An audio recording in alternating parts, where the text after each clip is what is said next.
Harvard University is the latest of a growing number of colleges to add Indigenous Peoples Day to its calendar, an effort, proponents say, to reject colonialism represented by Columbus Day. Indigenous Peoples Day was first adopted in Berkeley, California, in 1992, but it's recently become more popular on campuses nationwide.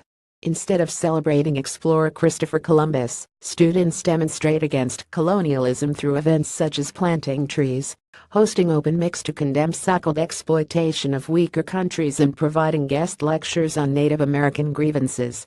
Harvard's decision comes a year after the Cambridge City Council unanimously decided to rename Columbus Day, the Harvard Crimson reported. Nadim Mason, the Cambridge City Councilor who proposed the renaming, said the move was intended to reclaim the day for Native Americans killed after Columbus landed. At a basic level, we're saying no to a day named after someone who was a tyrant, and was a torturer, and was a destroyer of Indigenous people, to turn this around and to honor those people without saying anything bad about other people, he said. Native Americans at Harvard College echoed Mason, and planned to celebrate Indigenous culture and demonstrate against the person represented by Columbus Day. It's a celebration of our survival, in that we're still here, thriving, even though it's not really known, said Ashley Hamilton, a member of the Winnebago tribe of Nebraska and vice president of Native Americans at Harvard College.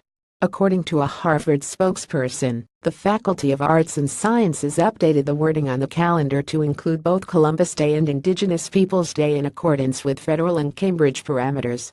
A sign is held aloft during an Indigenous Peoples Day March Monday, October 9, 2017, in Seattle. In 2014, the Seattle City Council voted to stop recognizing Columbus Day and instead turned the second Monday in October into a day of recognition of Native American cultures and peoples. AP photo Elaine Thompson, copyright 2017, The Associated Press. All rights reserved.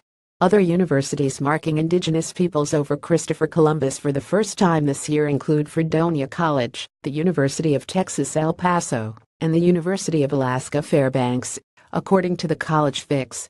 Fredonia College, in explaining its decision, stated the suggestion that the U.S. celebrate Indigenous Peoples Day rather than Columbus Day emerged in 1977 at a United Nations-sponsored conference, where the issue of discrimination against Indigenous populations in the U.S. was confronted.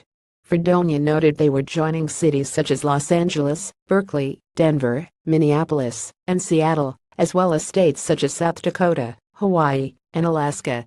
Columbia University's Native American Council plans a day-long observance for its Indigenous Peoples Day 500 Years of Resistance, including an open mic that in past years had people perform spoken word poetry, sing, dance, talk about their indigeneity, or share a piece of writing.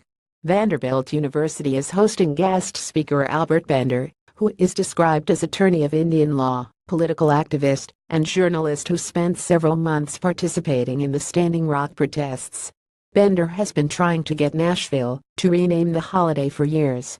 Brandeis College is hosting their second annual Indigenous Peoples Day teach-in that's set to include lectures and documentaries on oppression of Native American people, as well as a presentation from the Brandeis Climate Justice Group. Dennis Zak, coordinator of American Indian Student Services at the University of Wisconsin-Oshkosh, said the campus will host an Indigenous Peoples Day to challenge preconceived ideas about Columbus Day, according to the Advanced 10. In reality, the arrival of Christopher Columbus in 1492 created colonialism, enslavement, and the forced removals of the tribes that followed the discovery of America, Zak said.